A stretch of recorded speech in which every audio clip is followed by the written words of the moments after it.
you can't hide anybody out there in 3-on-3. So when you watch Shakira Austin, Ray Burrell, Kate Martin, some of the young players that with Mist and Rakia and Aaliyah Edwards, I think it's really cool that those players are getting real impactful minutes and that they're really peeling off another layer of what their games are capable of. So I know we're going to have, there's stars, right? The star player is the star player. Totally understand that for folks that tune in. And that's the marketing tactic. Hey, we got the biggest stars in the world. But for some of these younger players that are still trying to get their feet wet, you don't really get opportunities in the W in terms of your playing time. Like you either go, you get drafted, you hope to make the team, and you hope to crack a rotation. When you only have a 12-team league, and it will be 13, you don't really, there's no real like, this is it.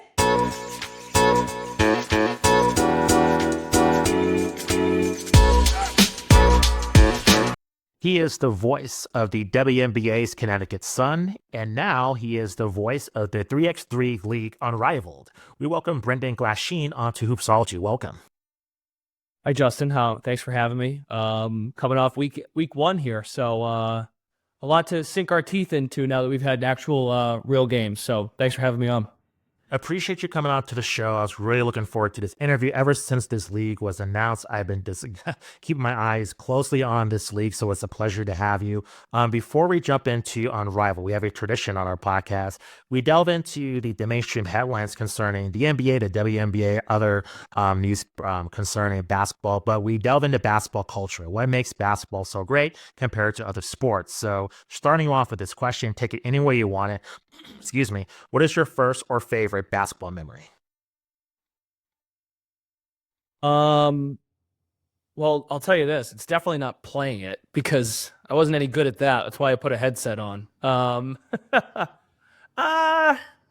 tell you what. I think you told me we're going to dive into some Connecticut Sun stuff at some point, but this past August, we did a game at the TD Garden, and for me, that was pretty special because I grew up being a Celtics fan and going to the Garden to watch games there, and then I took the train to work that day, which was pretty cool as opposed to getting on the highway. But going into TD Garden to work, because I looked at the Garden, I looked at Mike Gorman and Sean Grandy, guys that do Celtics games when I was younger, and I'm like, I would love to do that job one day. Like that would be like a dream. So to be in the Garden calling a professional game and working for the Sun, and they've been a great organization. They've been great to me, and I've really enjoyed being around people with that team. To be in the Garden calling a game this past August, that was pretty neat. So kind of, yeah, I would say that's really recent, but that's what comes to mind first.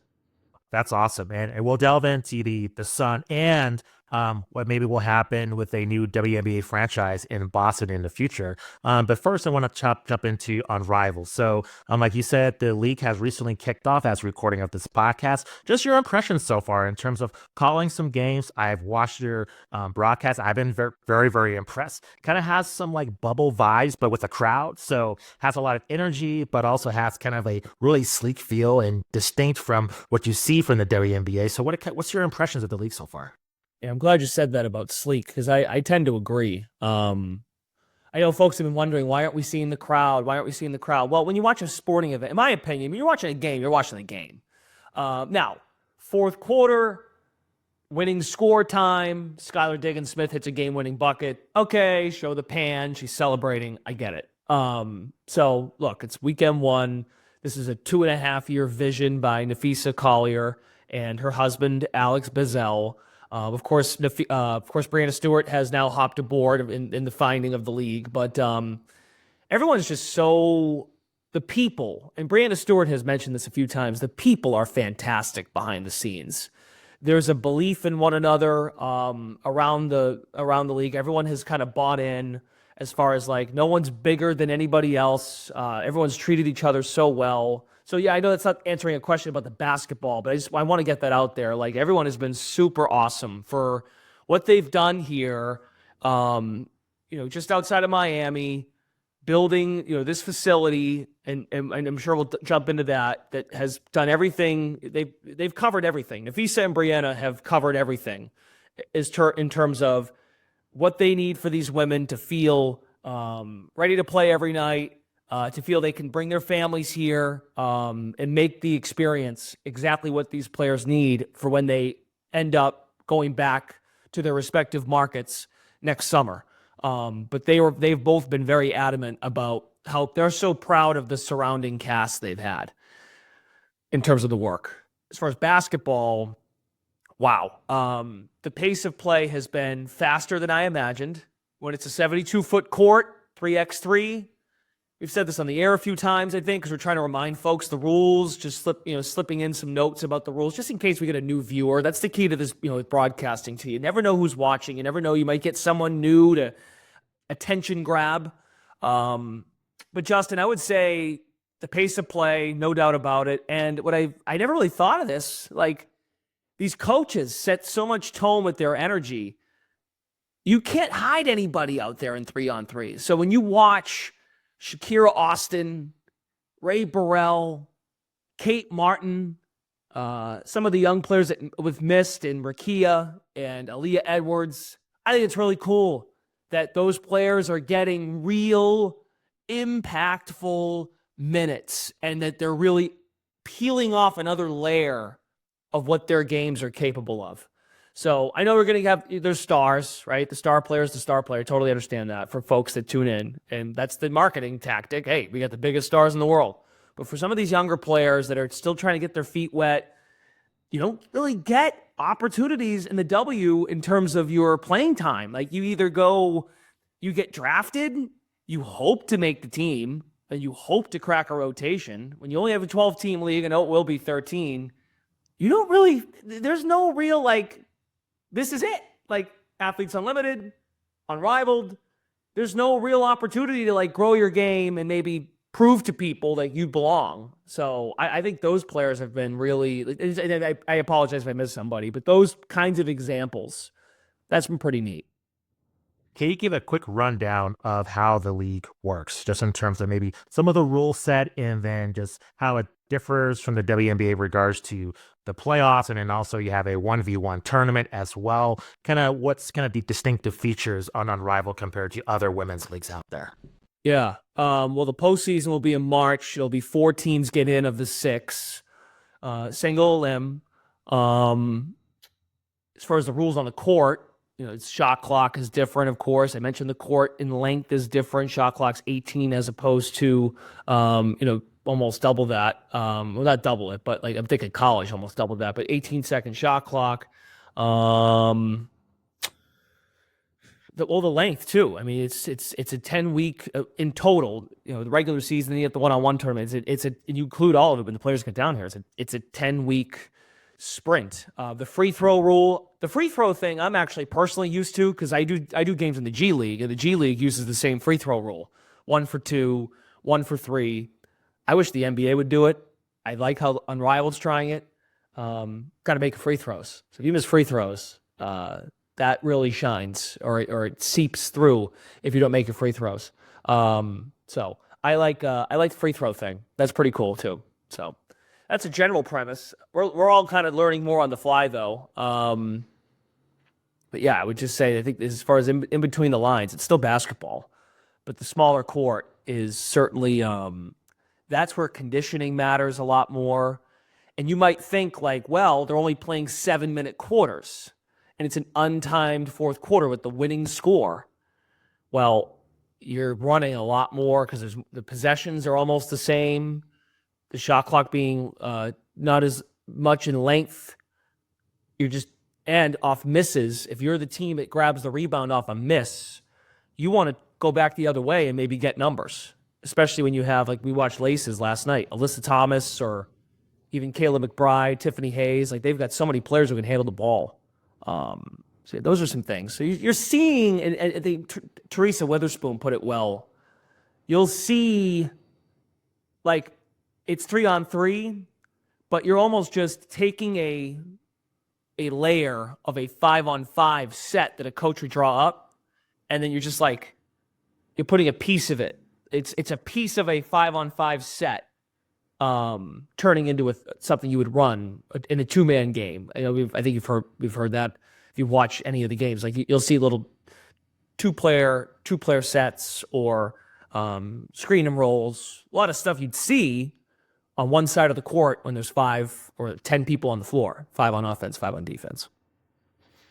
Can you discuss your preparation, how that's changed over time? I realize that the league is just kicked off, but just in terms of your preparation compared to how you prepare for a WNBA game, I'm always nerdy about this stuff. I just love sports media podcasts in terms of how this play-by-play commentators prepare for their jobs. Can you kind of go over how your preparation goes for this league that is so new, has a lot of new elements, and that is evolving consistently every day? Can you discuss that? Yeah, I think what really helps is knowing most of the players as far as their information is concerned, as far as all of these players were in the WNBA. So some longer than others, but I've covered them, I've watched them. I know I've had a chance to get to know some of these players more than others. Now, I think that kind of role is more important for a sideline reporter when you're trying to do human interest, and maybe for beat writers too. But I still build my same notes. I think the time with the coaches has been most impactful because only 3 of the 6 head coaches have been in the WNBA. Nola Henry, who I got to know in Connecticut, who's the head coach of Rose. Teaspoon was in Chicago last year, obviously played in the league. And Andrew Wade, 6 years in Washington. And I joked at Andrew, I didn't even know you were, I knew of his background when I read up on him, and I'm like, Andrew Wade was an assistant coach. He was never like a top of the, I didn't work Washington. I'm just joking, but was never at the front end of their bench. So yeah, I'm saying I didn't know who Andrew was. He's only 27 years old. You know that? Andrew Wade is 27. Isn't that crazy? Yeah, it is. We were doing our meetings before the broadcast, and that's been a nice part of it. They'll give us some time with the coach, and they'll bring 2 players, and I'm sitting there with, it's myself, Lisa Leslie, Allie LaForce, and we're meeting with Laces. This was Saturday. So it's Andrew, Kate Martin, and Alyssa Thomas. And he just kind of, because you know what it is? The Laces have so much experience. They have 350 more games collectively of pro games played in the W than any other team in the league. So Andrew kind of worked that in there. He says, yeah, and I'm only 27. And he said another sentence. I said, stop. I said, you're 27 years old? He's like, yeah. And Alyssa Thomas goes, isn't that crazy? Because I think even the players were stunned. But anyway, yeah, so Kate Martin's the only player that he's older than on the roster for Laces. Where was I going with that? Preparation, yeah. That kind of thing, I think, is good stuff. So the meetings with the players and the coaches to get a chance to work in some quotes. And for me, I've worked with so many great analysts in Connecticut. I've worked with so many people. Rebecca Lobo, Andrea Carter, Monica McNutt, Kim Adams has done games. I'm going to forget somebody because I've worked with so many people. And even our current crew in Connecticut with Ashley Battle, Megan McEwen, Idona Thackey's worked games with us. You do so many games that you have to make your partner feel comfortable, but also try to get on the same page. That matters for an audience. Lisa Leslie is a delight, and she is one of the nicest people I've come across. And she's I didn't know what to expect because I've never met Lisa, but she is so sweet. I've enjoyed working with her. She's very sharp. She has a lot of studio background as of late, so. How do I help Lisa flex more of those in-game muscles? But we're both learning on the fly, right? Because it's so fast. And you don't want to, you want to be on top of the play as far as calling the game, but you want to make sure that there's good banter and we're on top of it, especially if the game's close. But my preparation really doesn't change. I mean, like the biographical information, I got my little boards right here. I mean, it's the same deal. I mean, I'll tell you this, Justin, it's not 12, it's not 11 players, it's like 6, right? So that's like a play-by-play guy's dream. If only 6 are going to play, okay. So like that, I'm joking. Like, I mean, if everyone's healthy, but like that part, that's what I mean. Like that part is not bad at all. But try to dig into more, and then as we go during the season, recognizing trends. Like for example, something that we mentioned, I think I may have mentioned it or I should have mentioned it with Jewel Lloyd or with Ryan Howard is like instead of free throw, I like to mention when they go to the free throw line, like what their percentage is for the year. Maybe work in free throw points because now it's not a standard 1-point free throw. It's a free throw for 2 points or a free throw for 3 points. So free throw points. Yeah. So I don't know. It's still basketball. My notes, I try to keep my same template. But once we get through a couple weeks and maybe I pick the brain, Sarah Kustak's going to be working games with us. I can't wait to work with Sarah. She has Nets game. She's fantastic. Maybe get a little more creative in what we need to discuss. So I think that's really fascinating. I want to get your opinion. I didn't discuss with you this off air, but I want to get your feel. There's been a lot of discussion just with basketball, particularly in the pros, about the 3-point shot and the evolution of the game. And I just want to get your opinion on just this 3x3 league. Just you mentioned just the free throws. Maybe that should be implemented in the NBA. Are there things that besides the 3-point shot that is needed to evolve the game? Do you think right now, at least from a men's perspective, do you think it's gone stagnant? Do you think that there are things that's happening in the G League, internationally, on Unrivaled, the WNBA, that can really evolve the NBA rule set? Like, what is kind of your opinion on it? Because right now it's kind of be like this huge debate of like, where's the sport going to go from a rules perspective? yeah. Well, I mean, the big one too is that ratings are down, right? I thought Caitlin Clark in her Times article had a pretty good line about these players are really, really good. And I think that's what we're seeing in the women's game, especially now. And maybe it's just getting more attention, but this recent wave of young players, shooting's better, physicality's better, they're stronger, they're taking care of their bodies more. NIL money, so maybe they're spending their money more on themselves. And when I say themselves, I mean taking care of their bodies, getting in shape, all of that. It's just everything gets brought up, which is fantastic for the game. Look, the NBA, they play a lot of games, right? And the availability of players, but on the 3-point shot, I don't know. I go back and forth because when you watch basketball in its purest form, like Laces hit 13 threes the other day. It was fun to watch. They were flying. That ball was humming around the perimeter. And now this game's different because it's 3-on-3 and you can play, the pace is faster and there's not as much half court game.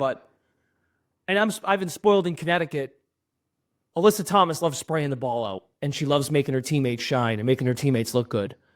But they had some moments in that game on Saturday against Phantom, where I know Phantom didn't play well or they got beat badly. But I don't know. I thought that was pretty fun. I thought it was pretty good basketball. The way they shared the ball. They had 33 field goals. I want to say 24 assists, but they hit 13 threes. Because I've done some stuff in the G League with the Celtics, and I've been across Celtics people, but they're always about, one of the common themes I always hear is we want a great shot. As long as it's a great shot and it's a high percentage shot, and they believe, a wide open three on a swing. So it's not about the quantity of the three, it's the quality of the three. So I understand, and I get a little, I feel bad because if I'm just with a friend or if I'm with someone who I've never met before, they're just a casual basketball fan. And they're like, well, they're just chucking up threes. And in my head, I'm like, okay, like, don't think you know everything and don't think you're better than them when you tell them, well, they're not just chucking, because then you kind of sound part of the problem. You have to listen to your fans. It is an entertainment business. I think it's because they play way too many games. I really think that's it's coming down to. Now they make great money. I get that, but the number of games, there is a place for the 3-point shot. I do. But you know what though? My only pushback would be, well, this would fix a lot of things. I think you need to add more meaning to your regular season. And then when I watch a guy like Anthony Edwards, who's taking way more threes than he ever has in his career, we're robbing the viewer of his athleticism that he can take it to the rack. I see players in the W take it to the rack and shoot three. Now they don't dunk it. I know it's like there's a lot of things, right? But I'm not the commissioner, and I'll as long as they just have me keep calling them, I'll keep calling them. But I don't know. I think there's a room for the 3-point shot. There's room for the 3-point shot, but it's about the quality of the three. There are moments though where you see, there's clips to come out. You see like in the NBA, they're coming up and down, and it's just transition three. Like we have no hope here. They're not actually running a set. That's where I can see people going with it. Something too about college too. And when I was growing up, like in college, men's and women's, it's like these teams don't shoot great percentages. They shoot like in the low 30s. It's just funny. Like then I go work in the G League, and I have friends that will come, like colleagues will come call a game, and they've only done like the G League showcase, or then they'll do the playoffs, and they look at me and they go, wow, like the quality of play here is just way better. I know it doesn't get marketed the same as college basketball. Like it's not Duke and UNC. And I'm like, yeah, because like this isn't college anymore. These guys can play. I mean, these G League guys can play, and they play fast. And it's not, people might just think, because I know the G League with Bronny James, and it's like, oh, the G League's just for guys to go drop 30 and hope to get called up. No, more and more now you're seeing more teams install. There's a consistency level from when you go from the G part of the organization and then work your way up to the NBA club. They all preach playing the right way. And a lot of players have been doing that. And then if you don't have that culture established, then then it can be a tough watch, and maybe it is bad for the game. But you got to have really good players. If you're going to, and that Golden State proved that, Boston's proved that, you have really, really elite talent. And you got to play the right way.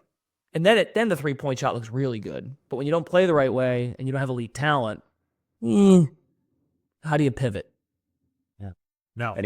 A quick timeout from the interview to request a favor. If you love our interviews, please subscribe to our YouTube channel and like this video to hear more interviews from the world of basketball, featuring journalists from SB Nation, ESPN, CBS Sports, and The Athletic. Now, back to the interview. I completely agree. I think there's a huge distinction between the college game, which I think it's very much in a lot of nostalgia and kind of more, I don't know, I can't really put a word on it, but I think it's substance in terms of the professional game, in terms of how it looks. It just looks like an elite form of basketball. Whereas with college basketball, it's amateur in some ways, like, because right, with the port, now impact the portal. A woman or a man is playing at 3 schools in 5 years. You're not growing up together. That's gone, right? So factor that in. It's free agency. It's almost like, it's not quite the same, but it's like, you can go to free agency every offseason and go, what do I want to do this year? You can. So it's hard to get on the same page and run anything, especially for coaches. So, yeah. Sorry. Yeah. No, it's completely true. One more question about Unrivaled, and then I want to jump into the Connecticut Sun. With this league, I know it's still early, but your just thoughts about how this league is going to affect the WNBA, just because this is a very fast-moving game, just in terms of maybe you'll have, you mentioned Kate Martin and others may not get playing time, in the WNBA, but playing time here, if she continues to perform, that could really affect how she's used in the WNBA. Do you foresee any consequences from this league manifesting itself into the W? Well, I think that's an example of a positive, right? For Kate, like, you're uncovering what else she can do, and she's also she's smart, but she's always been smart. But like what the key is? I think that's what I love these coaches they've brought in. She's playing confident. Teaspoon is injecting confidence into Ray Burrell, and watching Kate Martin play out there with other veteran players, playing defense. I mean, she was all over the place defensively last night, getting hands in there, but just. It's amazing what happens when you get to play. And she's been very lucky. Kate, playing in Iowa, of course, with Caitlin and that team. And then you go to the Las Vegas Aces. You're on a championship caliber team. And now with this, you've got the oldest, most experienced team. But she's out there making plays.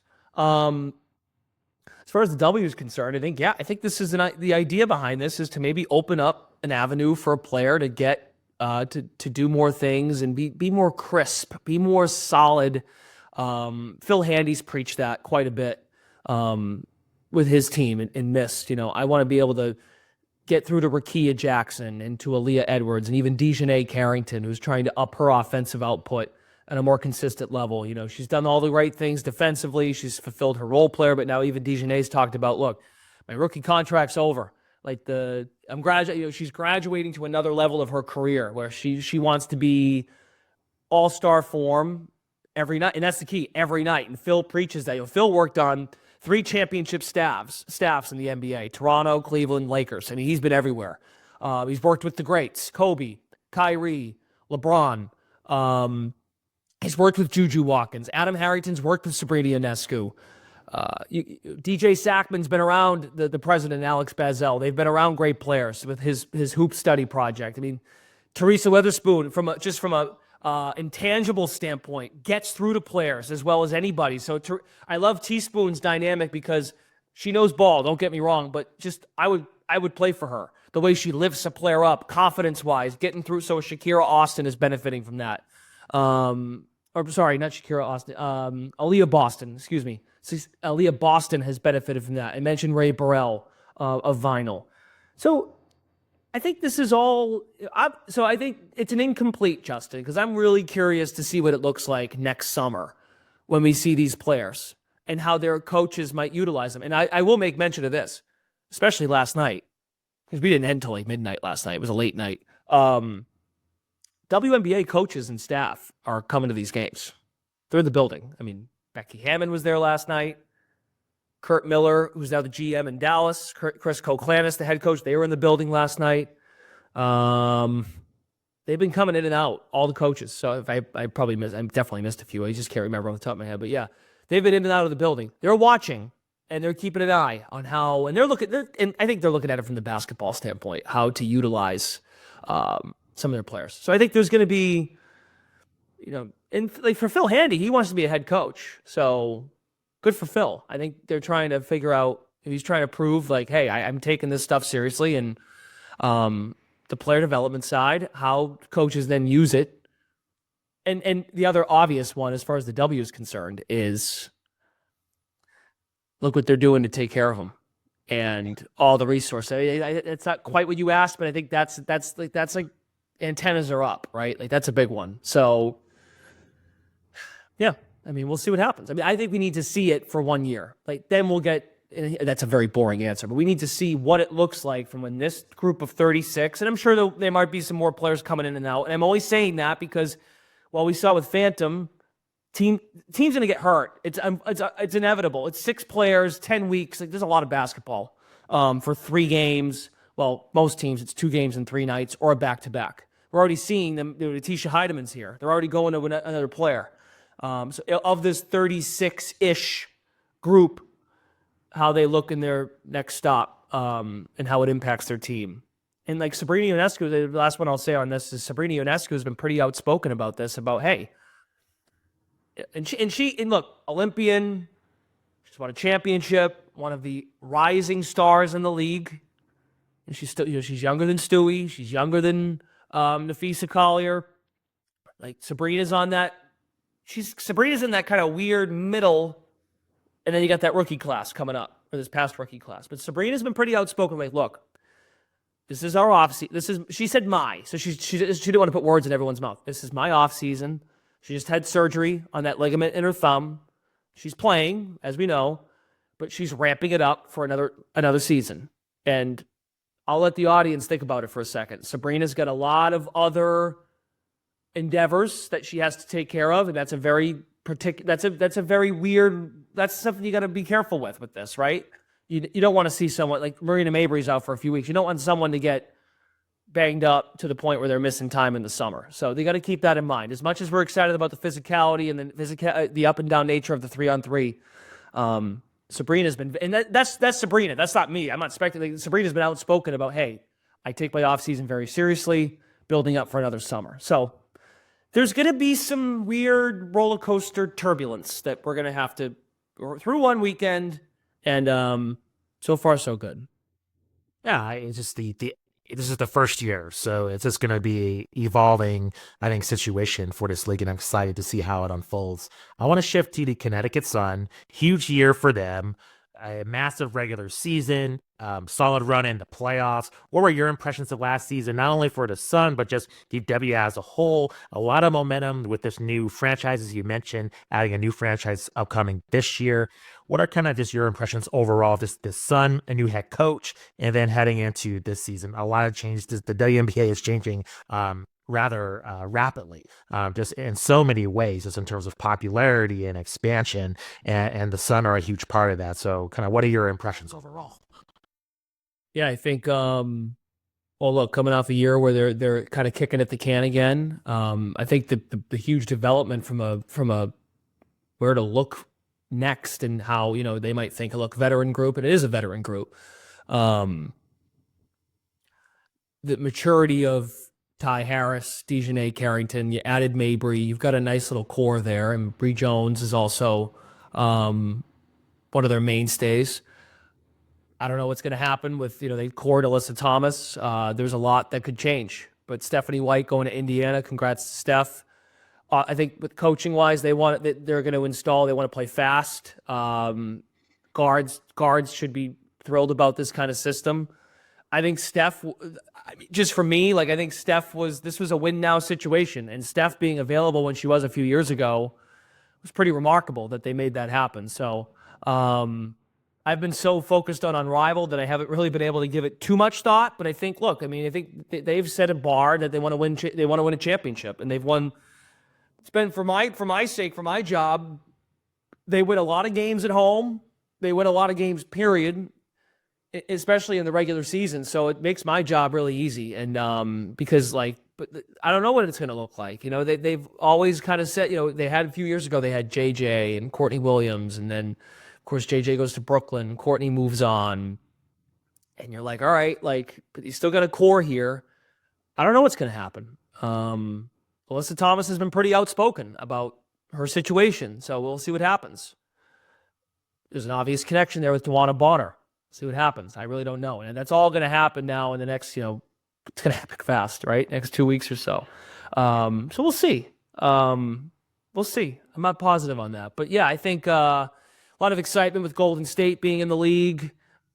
I think I mentioned Steph White. She's going to be a great fit in Indiana. I mean, that's going to be very good. That's a very good fit. Yeah, but it's been kind of a coaching carousel. I think there's some urgency by a lot of teams around the league, some urgency. And I feel really poor. I feel badly because a lot of these coaches are really good people. Trammell, who's in Dallas, I bumped into her last night. She was super nice. Christy Sides, I think, as a motivator, that first year, Christy Sides, I thought was really good for the situation she was in. They didn't win a lot of games, but they were in games. And then last year, the expectations go high. There is a lot of excitement with W, and I think, listen, I could give you probably a better answer in a few weeks. I'm around so many of these players here, but just these players are so excited. They're in the middle of their off season, but they're in the United States. They're in Miami. They're all together. That's the other thing that's fascinating. We got free agency coming up, and they're all here together. And to take that part of it out, the free agency part, they normally don't get this kind of, Sabrina Ionescu talked to us about that yesterday.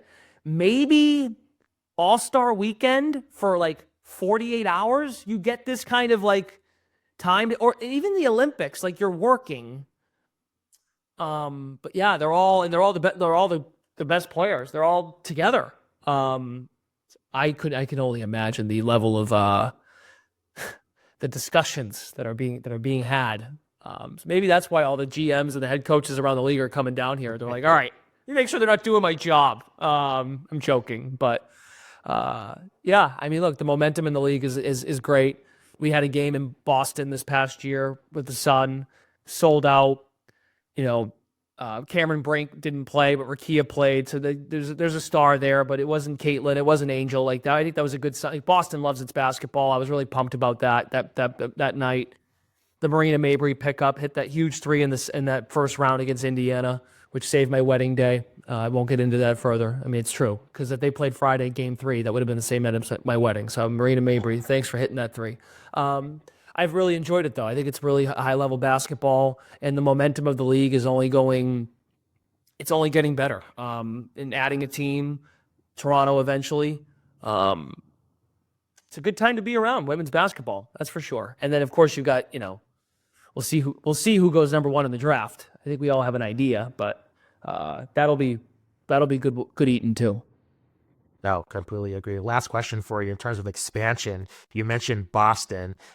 Do you think that's a best fit for where the WNBA is headed next? A bunch of cities have been mentioned. Where do you think is the best suitable next location for an expansion franchise?